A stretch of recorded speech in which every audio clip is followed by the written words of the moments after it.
Mga langga, samahan niyo ako, magluto tayo ng escabeche. Tamang-tama, may leftover kasi ako ditong pritong isda kahapon. At una, mag-isa muna tayo ng ginger. Then, sunod na natin yung onions. Pagkatapos, yung tomatoes.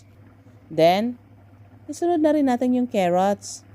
Then, lagyan natin ng konting cornstarch para naman malapot-lapot.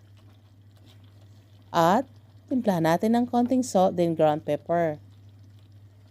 Para naman manamis-namis yung escabeche natin, maglagay tayo ng ketchup. Optional lang yan mga langga, kung gusto nyo sugar, wala naman problema dyan. Kaso nga lang, wala kasing sugar dito sa Egypt. Char. Kaya ketchup na lang gamitin natin. At ito na nga siya mga langga, luto na. Ito na yung escabeche ni Omo Abdallah. Kaya ano pa inantay natin? Samahan niyo ako sa aking